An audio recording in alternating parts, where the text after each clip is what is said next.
What is good, ladies and gentlemen, and welcome to another edition of the Fundamism Podcast. I am your host and master of shenanigans, Paul J. Long, and this one's going to hit you in the feels. Our episode is all about how. If you have been following us in 2021, you understand that one of my personal goals in 2021 is to not just talk about why Fundamism is important or what it is, but rather supply folks and empower you with real life tactical things that you could do to improve your quality of life and the amount of joy, fun, and fulfillment in it. Before we get to our esteemed guest and the individual that's going to help walk us through the featured fundamental today, I'd like to shout out our sponsor, Charlie Hustle.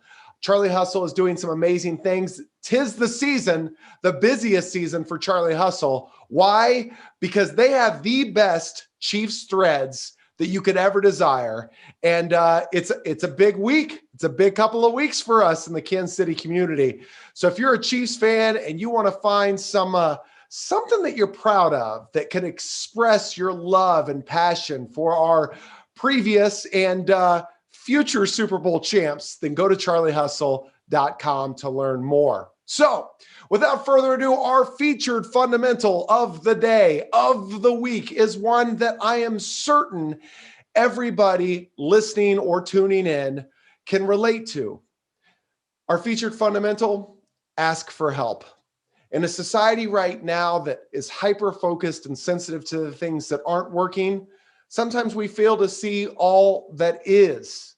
And the byproduct of that is when we're stuck in the mud and we're really hyper-focused on all the things that bring us down, sometimes we feel alone and we don't necessarily know what to do to pull ourselves out of that rut. The fundamental that can help you pull yourself out of that rut is asking for help. And the individual that's going to help showcase it today, I'm super excited with. She has changed my life in just the course of the last 3 months, and I'll tell you why. But ladies and gentlemen, welcome to the Fundamism stage, Michele Demetriou. What's good, Michele? What's good, Paul? I've never had quite such an introduction. Thank you. I'm thrilled to be here. It was a little long-winded. I loved it. Well, I love you for multiple reasons. And we're going to talk about all of them. You are just a little ray of sunshine who is not shy to share your dark days either, which is amazing and something that I feel like we could all benefit from. But before we get too far down the path of my genuine interest in learning more about you, let's talk about what you do for fun, sister. Oh my gosh, what I do for fun. Okay, so I live in Denver, Colorado, and I think 300 some days of sunshine here. Today isn't one of them, but it doesn't matter what the weather is here. Everybody gets outside. So I love getting outside. I love hiking, skiing, just being out in nature. Probably my most favorite thing is being with I have 3 grown sons and their families, and then a grandson. That is my most fun time spent. And then really one of my most favorite things is connecting, just really connecting, not on a surface level, not talking about the weather, like really connecting with people. Ladies and gentlemen, I think that you could tell already why Michele is the perfect fit for the Fundamism Podcast. We aren't about those surface discussions. Work, weather, and family get tired. And you know, one of the reasons why it took a little bit to get you on the podcast, we've been trying to do this for roughly 6 months, was that grandbaby was born somewhat recently. Yeah. So what's your grandbaby's name? My grandson's name is Cyrus. He's 7.5 months old now, and he was born at the height of COVID. And so yeah, he is a blast. He's I'm between Evergreen, Colorado, and Cleveland, and so he's not here right now. I'm missing him terribly, but he is one of the happiest, smiliest babies I've ever seen. So he must have got it from his grandmama. Or one of those 3 beautiful grown sons that you referenced, which is the whole reason why we got the opportunity to connect. So to the Fundamism Yes. Podcast listener, if you tuned in to one of my favorite episodes, we had a fine gentleman by the name of Reggie King, the president. Reggie, of course, is one of Travis Kelce's best friends growing up. They are still tight to this day. And Reggie was just a blast to talk to, super motivational, very much an optimist. And when I talked to him a little bit about who he was and where that stemmed from, one name consistently came up. And before revealing that name, I'm sure it won't be a surprise to many of you. I was wrapping the podcast. I sent him a couple of clips of it. I sent him the audio file, and he said he was talking to his mama, Michele. And I said, "Oh my gosh, please tell her what an amazing young man she raised." And he said, "You tell her, she would love to hear that from you. Here's her number." So I randomly text you, if you remember that. And here we are.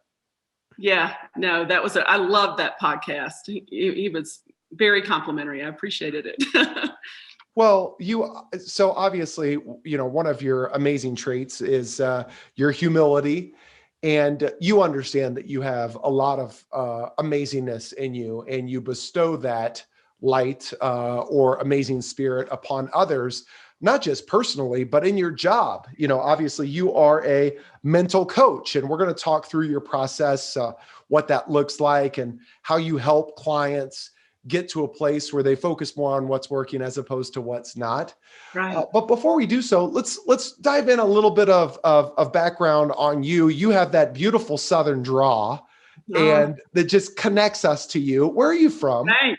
I'm originally from Asheville, North Carolina, and I grew up in North Carolina, went to school at Chapel Hill, and then decided I wanted to live in a big city that I couldn't drive home in a day. So I moved to Houston, Texas. I didn't know a soul. I didn't have a job. I didn't have a place to live, and it was going to be for a year. And God knows how many years later, we won't say, but I think I've lived in 2 countries, and this is maybe 8 or 9 states. And there is no excuse for this accent because I have lived everywhere. It won't leave me, though. The excuse is it connects you to people, which is one of your guiding principles. That's true. I get a lot of questions about where I'm from, and I say South Denver. South Denver. Well, you referenced Cleveland, which is obviously the former home and birthplace of one Travis Kelce. And I believe, forgive my ignorance, that's where Reggie and Travis connected. Is that an accurate statement? Yes, that's exactly right. I met Reggie when he was 11, when we lived in Chicago, and he and now my middle son were best friends. And it's an amazing story. If you've seen the movie The Blind Side, mine is 10 times greater. And fast forward, ended up adopting Reggie. We had already moved him to Cleveland, and that's where the one and only Travis Kelce entered our lives. And some things just never change. So Travis Kelce is one of those. Well, when you're living your true, authentic self, I hope it doesn't change much, right? And that's something. The only thing that's changed Travis is money and experiences. He is the exact same guy that I knew when he was 14 years old. He is an amazing human being. I love that. And that's, of course, why Travis will forever be a friend of the show.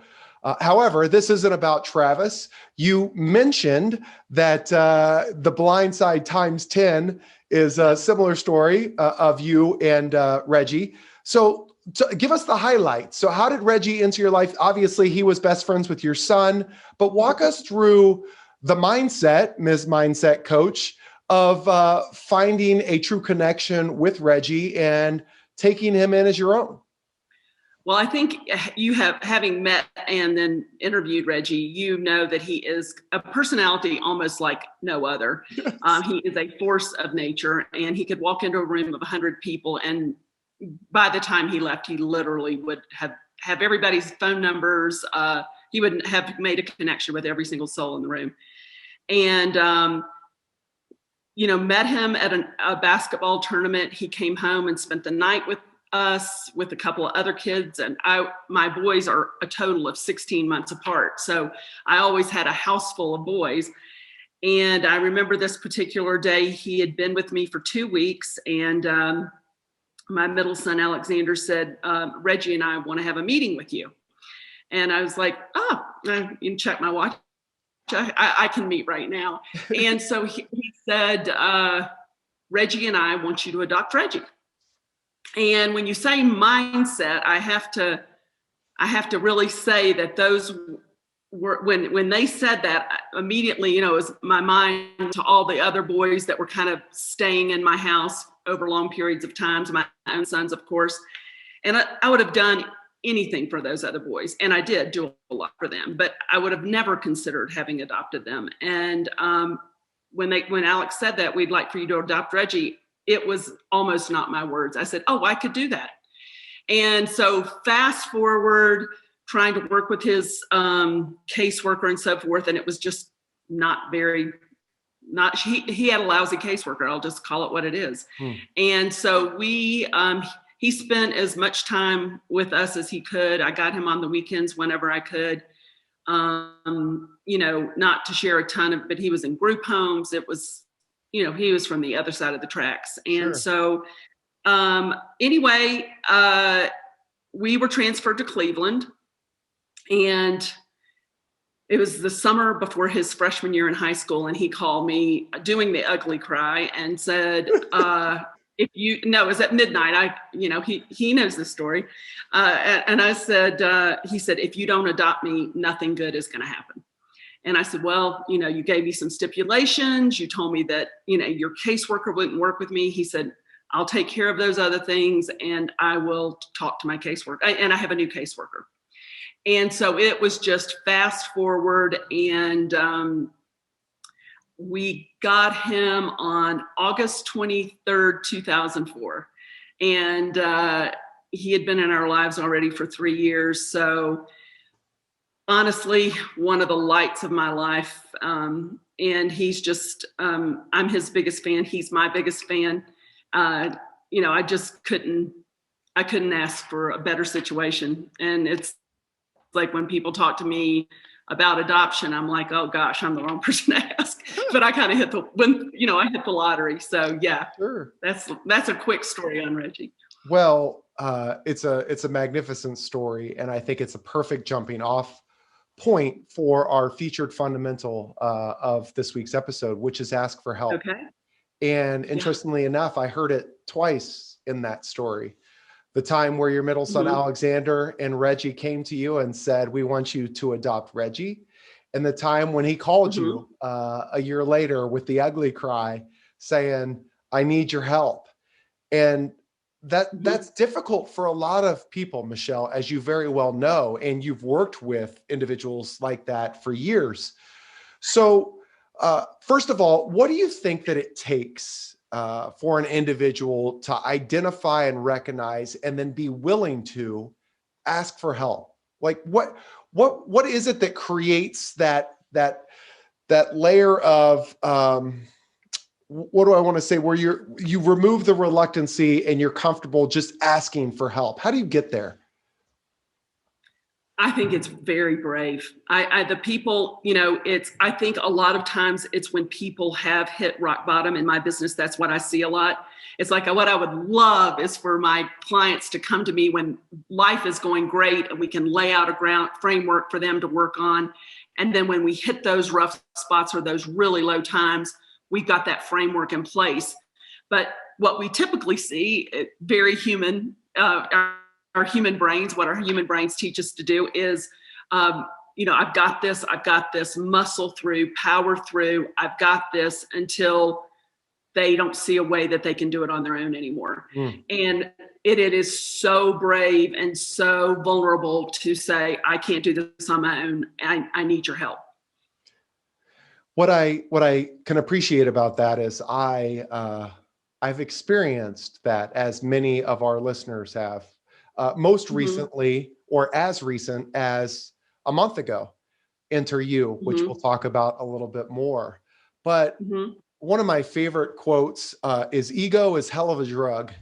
Ego is a hell of a drug, right? And so when you say, I got this, or I could power through it, or whatever it may be, while confidence is important to get through just about anything, Absolutely. identifying where your opportunity gaps lie and trying to find ways to close them, including but not limiting to finding somebody who's strong in the areas that you're not, could be one step closer to improving the amount of joy, fun, and fulfillment that you have in your life. So name a time in your life that you needed help and decided, I'm going to ask for it. Whoa. Well, that's easy. I've had a lot of support in my life. Amazing parents, great coaches, life coaches and athletic coaches, just great support systems. But it was one night, my former husband walked in from a business meeting and said, I'm leaving. And I said, yes, I know you're leaving tomorrow at 5:45. You're all packed, you're ready to go. And he goes, no, I'm leaving. And I said, yeah, 5:45. He goes, no, I'm leaving you. And we had never been to counseling. We had never discussed divorce. We had not been arguing. We weren't separated. We had never discussed that. I was, to use this word again, blindsided. I was literally knocked to my knees. If you had asked me that morning if I would ever be even a separated woman, let alone a divorced woman, I would have said, no way, we're the perfect family. And it was, he had clearly decided that he was emotionally gone. And, I just was, as I say, the word divorce never existed in my vocabulary. I was going to fight for any way I could, but it wasn't, he was out. And so, what I discovered in 24 hours was absolutely staggering and shocking, the life I had led unbeknownst to myself. And I was really knocked to my knees, and my boys were devastated. It was a shock to all of us. And so I had gotten certified in a life coach program in the early 2000s when nobody even knew what a life coach was. And so I immediately reached out to a life coach. And I really, I can't even imagine where I would be today if it wasn't for her. Yeah. And it would just change. It really, it got me through the toughest time in my life. Well, first and foremost, to address the fact that when you talk about bravery, expressing vulnerability and sharing a moment like that where you were truly knocked to your knees, yes, is pretty admirable. And I know our listeners, as well as I, greatly appreciate that. Well, thanks.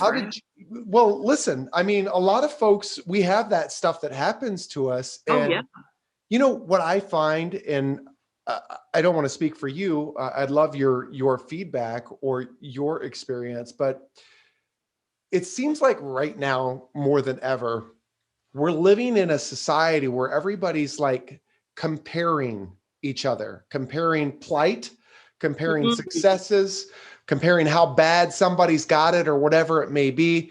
And it's interesting because you never know how bad somebody's got it. People look at you or potentially me or Travis or Reggie or whoever it may be and see all smiles and greatness all the time because, social media dictates that. But, there could be a darkness that's underlying there. And so it starts with having somebody that you feel comfortable with sharing and being able to open up to. For you, that was a life coach. Yes. How did you, because that takes commitment. And I'm guessing probably a monetary commitment as well, if you really wanted to pursue that. It's an investment. Okay. Talk to us more about that, because I know this is exactly the realm in which you live. So you reached out to a mindset coach or a life coach. And what was the initial process like? How did they help you through that difficult or challenging moment? Well, I think, they said, life coaching is very different than therapy and that it's very forward thinking. It's like, where are you today and where do you want to go? I didn't need to really dig into my past. By the grace of God, I had kind of a Norman Rockwell upbringing. Up until that night, I thought I had a great marriage. And so I didn't need to do that work at that time. I needed to go. I had 3 sons. I was going to be by myself with them, and I needed to get my feet back on the ground and move forward. And so, she discussed where therapy you typically pay for session by session. And she offered me a coaching package, which is very common. And I discussed the ways that we could pay for that. And she said, no, it's an upfront investment. You're going to, it's an investment in yourself. And I made that investment. It's one of the best investments I've ever made.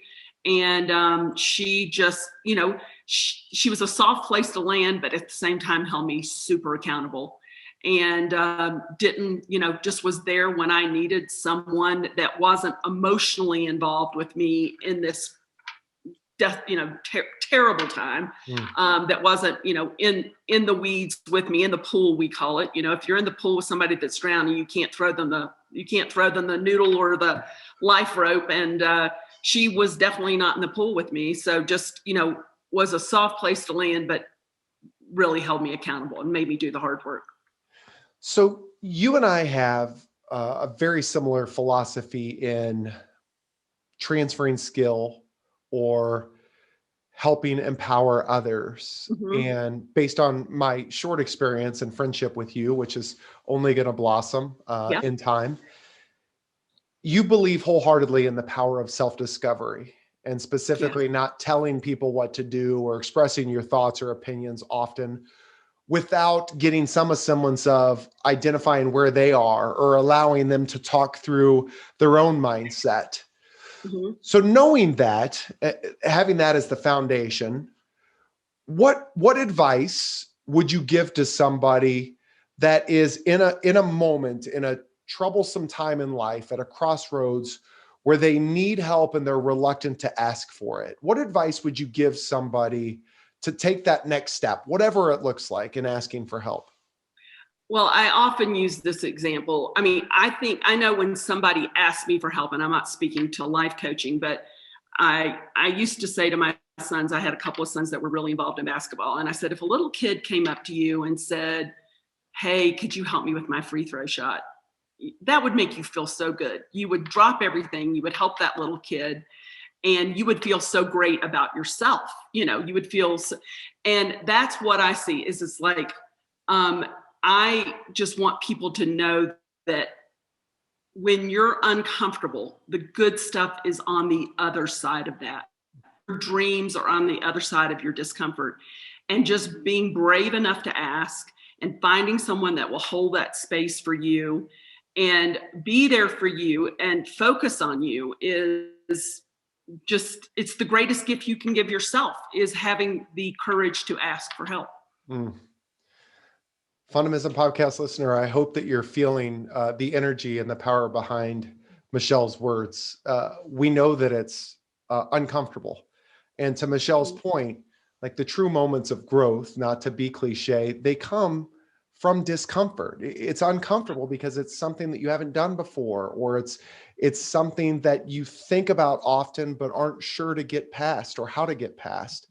And so, it relates directly to our featured fundamental from a couple of weeks ago, and Ryan Campbell, which is embrace awkward moments, like embracing those moments where you're uncomfortable and it feels awkward could really help propel you to a place where you find more comfort and you feel better about your future. So you hired a life coach. They walked you through, they helped you through, empower you through some of these challenging moments. And fast forward, you found yourself playing the role. How did that come to be?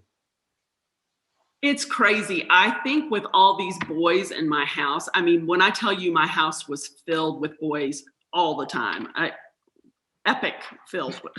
And I remember we'd be watching a sporting event or something, and I kind of sat in this one chair, and there was guys would pull up a chair and they would sit there with me, and there was so much noise, and other guys were distracted because they were watching the game, and they would come to me with their problem.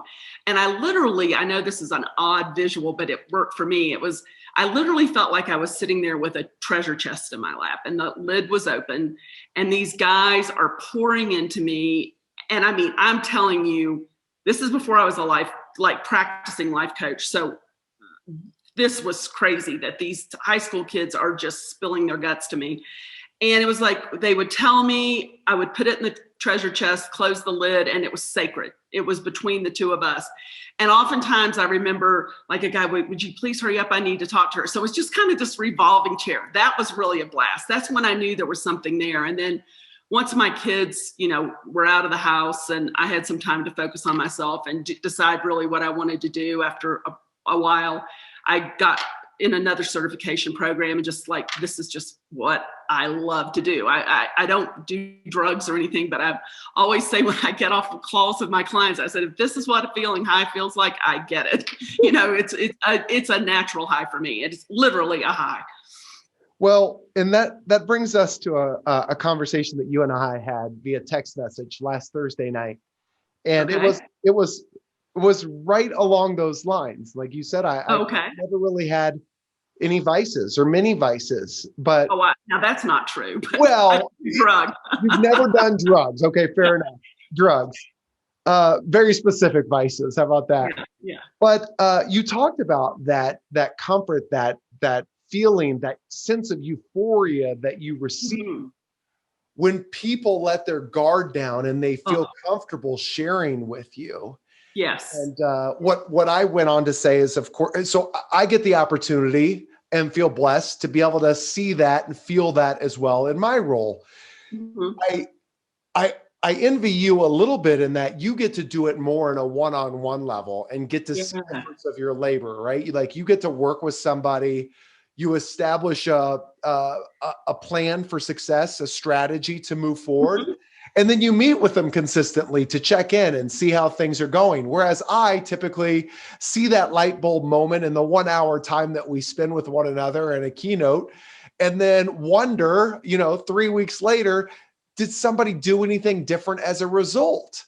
Right. So I love what you get the opportunity to do. And I know I know why you're so successful in doing it. And it boils back down to, you thrive and get so much energy in connection that you're blessed, Michele, to get to do something that really isn't work, right? This is not a job for you. It's something that you find fun.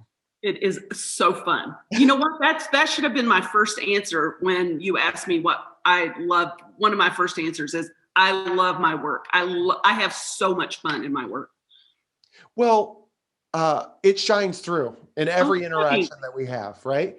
And, we talked about work, weather, and family being conversations that are surfacey. When work comes up with you, it's more like it's passion.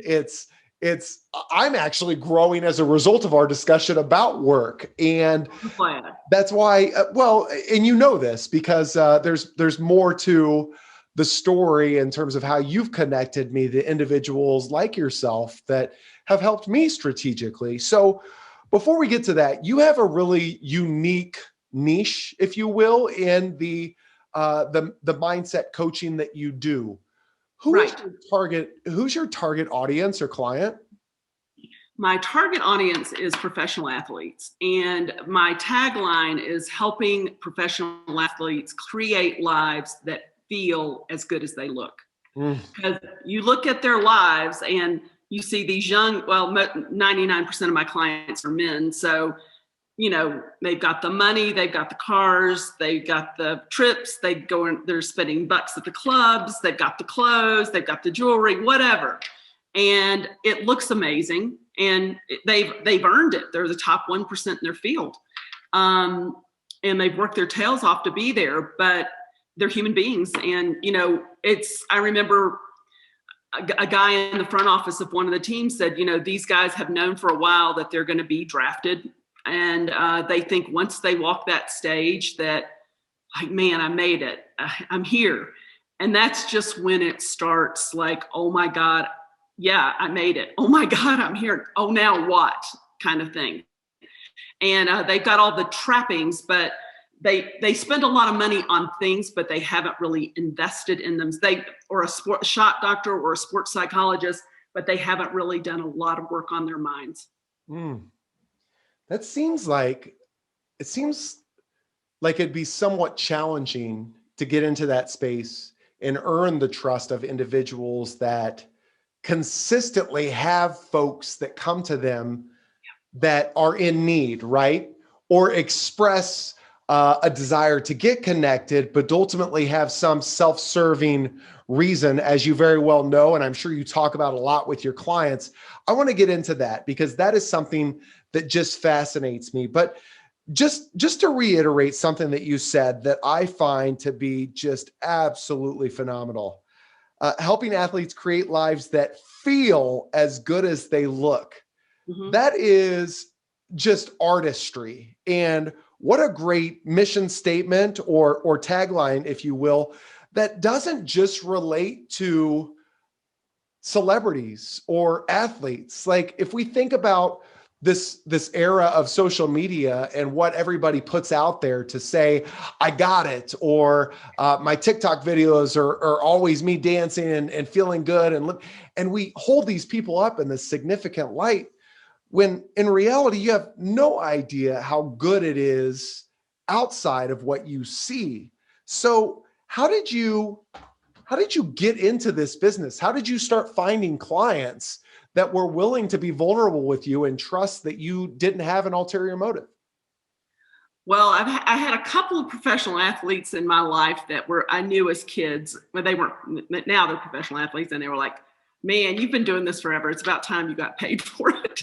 And so it has been very much word of mouth or recommendations. And then it just kind of like, some of the testimonials I get from my guys, it's like, oh, and they're very wary, understandably so. They're very wary of, am I going to pick up the phone and call TMZ the minute I get off a call with them? And so I have them sign a non-disclosure agreement with me, and I wouldn't, whether they did or didn't, I wouldn't share anything, but that's just for a level of comfort. And, it's a constant ask. Like this guy one day, he showed me his phone. He's like, look, this whole, like I could keep scrolling and all it is people asking of me. And he said, and you're the only person today that has texted me and said, how are you? What can I do for you? And so for me, when I'm working with my guys, it's just what I emphasize with them. It is an hour that is laser focused on them at least once a week. They have a lot of availability with me. And, with texting, calls in between, Zoom calls. And, I just was lucky. And, I have to say that Reggie King guy, he is like crazily connected, and he has been great about helping his mama out. But really, it's just, I got a message the other day from this guy. I didn't even know we were connected. And I looked through and I just couldn't pull anything together. I reached out to my sons. I'm like, do you know this guy? Nobody knew him. And fast forward, he had gotten my name from another client. And, it's like holding that space for them an hour a week where, agents have told me, like, I'm not a therapist. I'm typically an attorney, and I've got about 1 million of these guys on my list. I'm not qualified to be their therapist.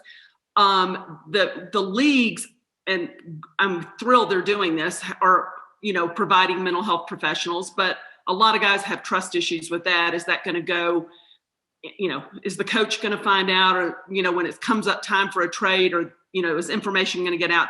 They like picking their own person. And, I'm a short white woman, but I've had a lot of guys tell me, they said, I would never be this vulnerable with a guy. I would just never be this vulnerable with a guy.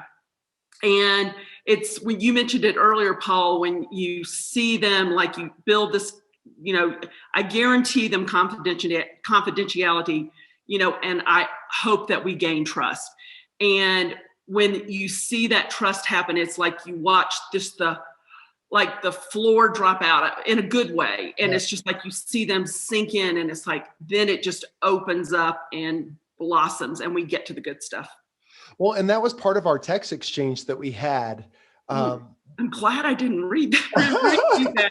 Well, specifically, what blows me away is when you create that moment, my mind immediately goes to, I wonder how often they've actually experienced that in their life. Like if it makes such an impact that you could literally see physically them release themselves, that is a testament to the fact that many of them haven't experienced that in life. And you get the opportunity to not just experience that moment, but rather to help facilitate it. And that is truly magnificent. Michele, I say that again.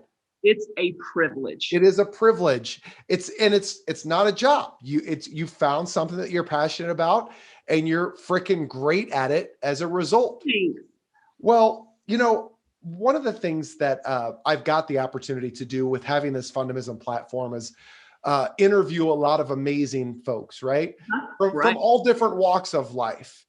And people consistently ask me, like, how do you know so-and-so, or how did you connect with so-and-so? And you have just beat the answer to that question over my head consistently, not just in this interview, but in our previous experiences and interactions that we've had with one another. Right. Sometimes asking for help is difficult because we haven't established the trust and we haven't done a great job giving of ourselves to the point where it can be reciprocated, right? Right. So sometimes asking for help, it's made more difficult because you have to make a decision early on in your life of what you want to stand for and what some of your core values are. And that means that you have to shower people with kindness and love and be willing to help them when they need help. So I bring all this up because the answer to that question, when people ask me, how do you have the opportunity to connect with Michele or Reggie or whoever it may be? The answer is, well, I typically don't ask for anything. The answer is typically I start with, I would love to get to know you better. What do you do for fun? Instead of starting with whatever you feel like your value proposition is. I know that you're on LinkedIn because we are connections. And I'd love to know from you, how many connection requests do you get from people immediately going into a sales pitch? Do you get those very often? I'm terrible on LinkedIn, actually. I need to up my game there in a large way. Maybe. I mean, I don't know. It depends on but it's weird. In the last week, I have, you know how those things just go in cycles. And it has been a week where I was, involved in something, and I have just been smothered with people. Like, I'd love to get on a call with you. I'd love to, yes.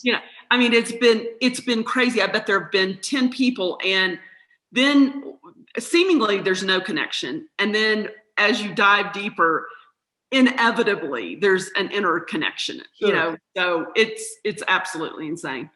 Well, and that's one of my biggest challenges in life is learning to say no, because it makes me like, I don't like the thought of disappointing people, especially knowing that I could be the one individual that somebody swallowed their pride and was courageous enough to ask for help, right? Mm-hmm. So to the point about LinkedIn and what you just expressed, I get a lot of connection requests that when accepted, the first message received is, I'd love to tell you a little bit more about what we do. We help businesses like yours find clients that whatever. Would a Wednesday or Thursday work best for you? And I'm like, what do you know about me though?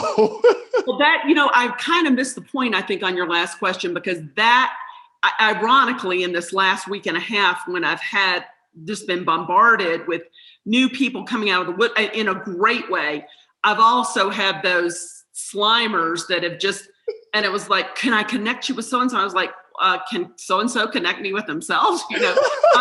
It's just, I get exactly what you're saying. And I just, block, unfriend, whatever. I just don't even go there. It doesn't interest me in the least because I'm about connecting. I know that. And one of the things that I know interests you and our Fundamism podcast listener is when you do find the client, the client that fits not just with you, but you fit with them, because that's important, right? That's really important. Yes.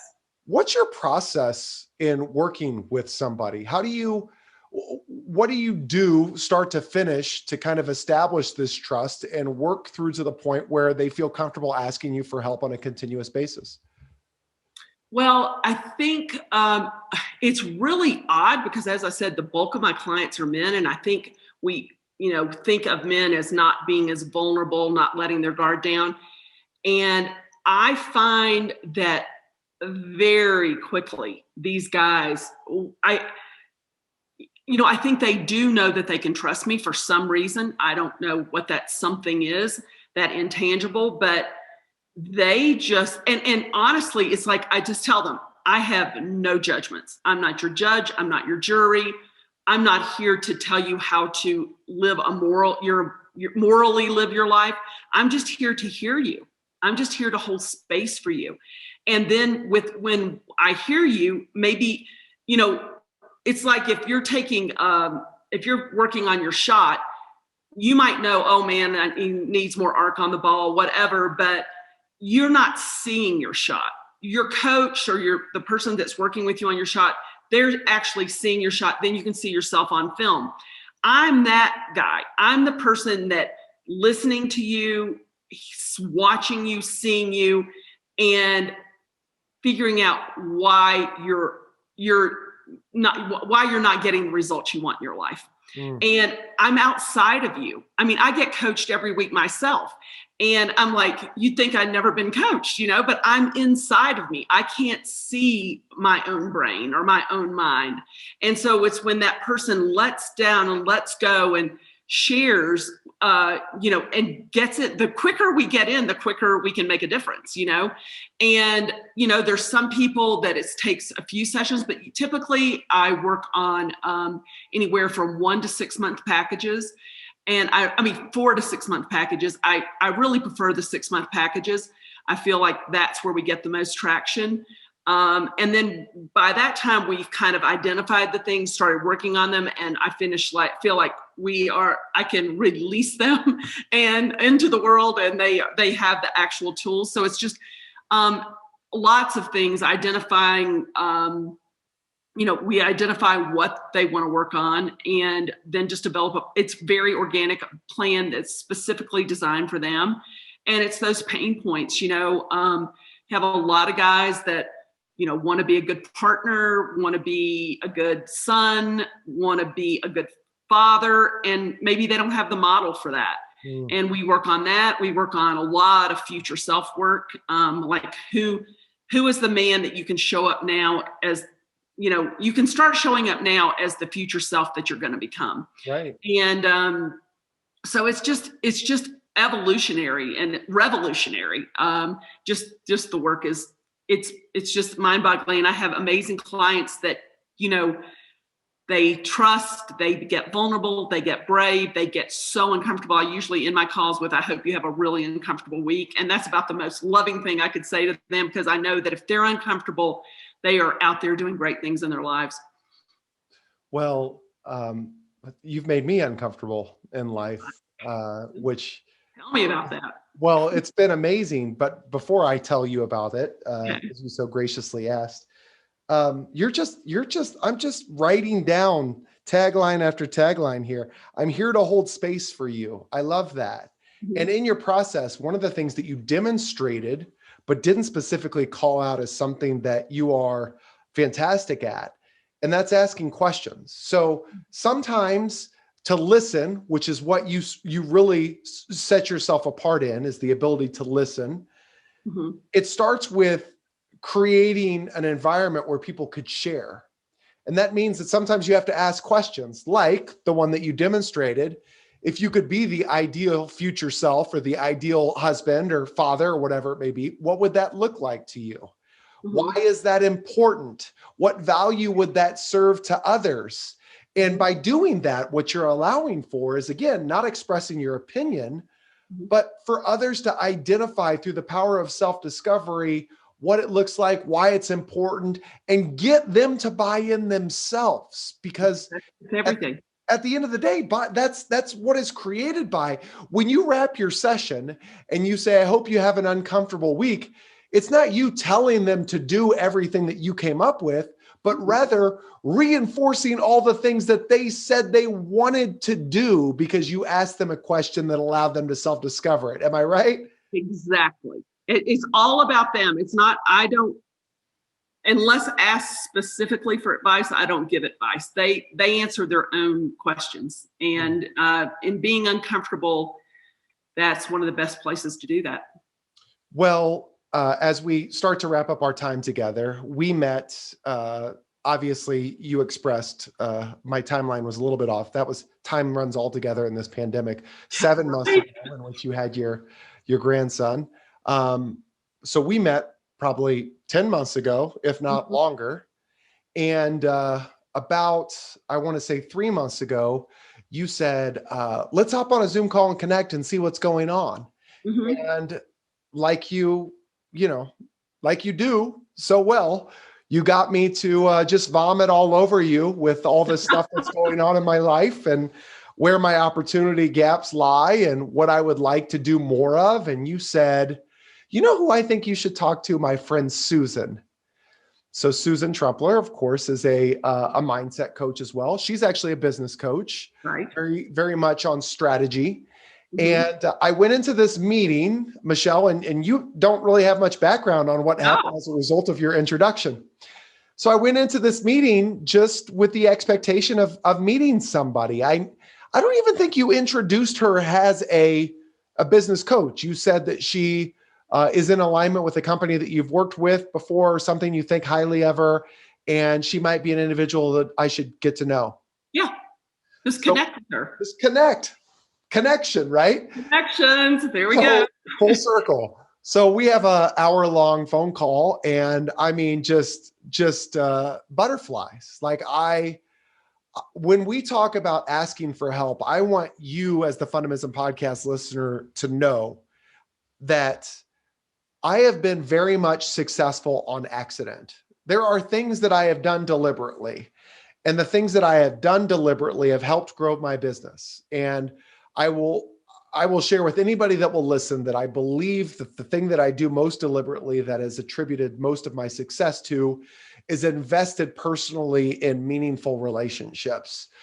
I don't invest in relationships with the expectations to receive back, but rather, like you, Michele, I care genuinely to know people's story and what's going on.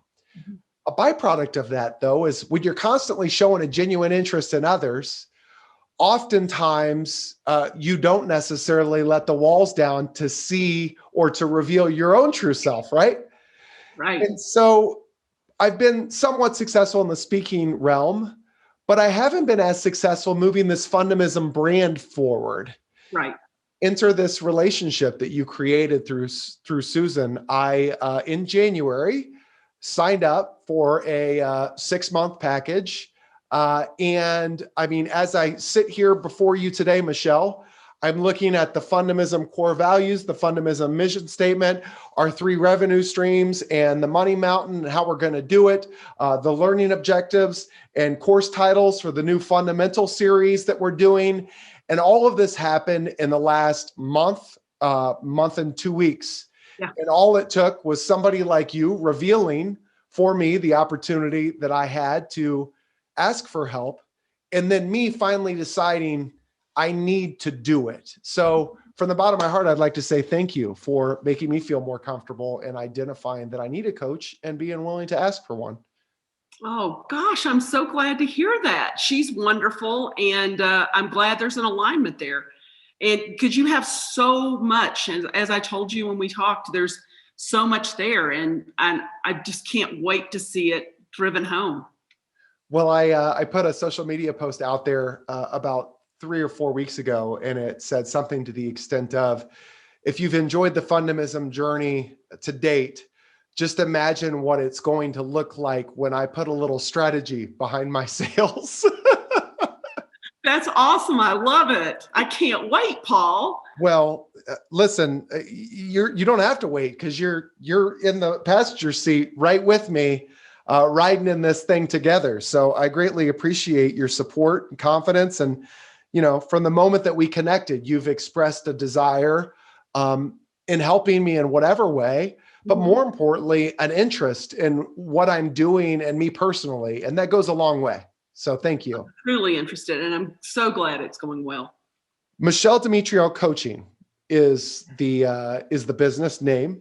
I know we're working on a website, The And website has been redone. We just got to get this thing live. listen, one of the things that my coach helped me identify most recently is that I get very overwhelmed with the thought of doing things to the point where I want to make sure everything's perfected, and I want it to make, look magnificent and blah, blah, blah. And sometimes when you just get it out there and E- work. Yeah, for sure. 100%. Then you could tweak it. Yep. But interestingly enough, I found your website months and months and months ago, and it looked amazing. So I don't know why the hell it hasn't dropped yet. Well, I did redo it with the pandemic, and then it's just been it's on me. So yeah, you're right. It needs to hit the streets for sure. Well, listen, the world needs to know what you have to offer outside of the clients that you currently work with. I'm blessed to get to see what that looks like, and I can't wait for everybody else to experience it on not only the Fundamism podcast, but your new website when it drops, and any social media where folks could go to learn more about you. So where can we go to learn more about you? Probably the best place right now is Michele Demetriou Coaching on Instagram, and then I'm on LinkedIn, and that game needs to get up too. But yeah, those two places are probably the best too. I love it. Michele, not to put you on the spot, but we're embracing awkward moments right now. Any final thoughts on asking for help in that featured fundamental that you help people do so often? Just, I think just if you can be really uncomfortable and really brave, and just know that is that person's greatest privilege to help you. And it's not a burden. It's something that they really want to do. And we can't do it alone. And so just reach out, ask for help, be uncomfortable. And I promise the comfort and the joys and the growth will come on the other side of that. I love it. Sister, our relationship has only just begun, as you know. And you don't want me to sing, so. Listen, we thank you for being on, Michele. All of your social media links will be in the show notes, and we can't wait to see what's in store next. So thank you very much. Thank you, Paul. To the Fundamism Podcast listener, we couldn't be whatever the hell we are without you. So we greatly appreciate your support and your commitment to living a life overflowing with joy, fun, and fulfillment as your guiding principles. Our featured fundamental, of course, this week was ask for help. And as Michele closed out so powerfully, having the courage to ask for help is important.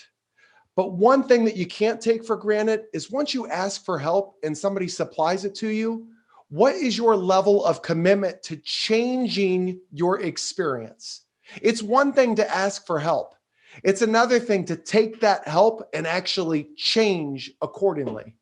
So, by all means, we encourage you to not only ask for help today, but go out and have some fun and hopefully create some life or some fun in the lives of others. In closing, we'll catch you on the flip side. Be safe, smile often, have fun, and deuces.